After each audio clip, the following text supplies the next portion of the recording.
So if I could get y'all to assist me as much as you can with getting him used to this harness, that would be smexcellent. So the next step after him looking at it, so as you can see, it's just sitting on his back, and I'm literally just hand feeding him treats. Good boy. You can do this with his breakfast or dinner whenever you have more time. Generally, if I'm going to hand feed a dog, I'm going to hand feed them their dinner just because I have more time in the evenings. You sit. Good boy. This is the kibble that I feed my dogs. He seems to like it a lot. Signature. This is the pork flavor. We also have some delicious, nasty salmon bits in here too, because I know that he really likes those and they're nice and high value for him. Good boy.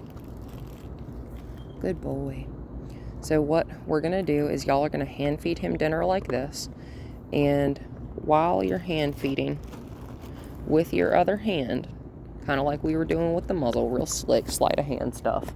You know what I'm saying? And we just come in here and he's okay with this at this point. Good boy. And we just plop that over his back, just like that. No straps. Don't connect it anywhere. Don't put it over his head, because I think that's part of the aversion part for him, is that he doesn't really like it going over his head, which is completely normal. Good boy. And he looked away from the harness and came back to my hand for that reward. Good boy. So I'm going to take it off. Good boy. This is treat training, because we got treats, and this is pressure and release work, right?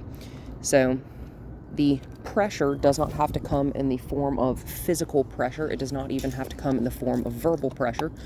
Okay, me moving the harness towards his body, that was too much pressure. He said, I don't want any more of that, and he stepped away from me.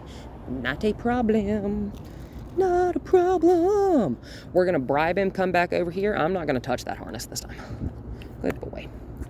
Because I don't want him to think that I'm trying to trick him, right? This is not what that is. I'm not trying to trick you. I'm not trying to pull one over on you. Good boy. Good boy. Good boy. So obviously that's a good spot, yes.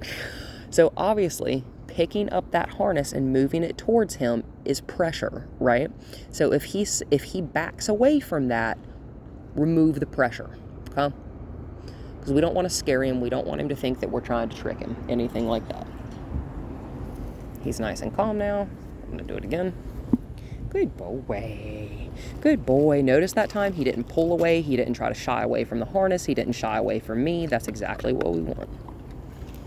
Which is it. And if he had backed away again, I would not have put it over his shoulders, right? If he had gotten up from that sit or even leaned away from me, I would not have put it over his shoulders.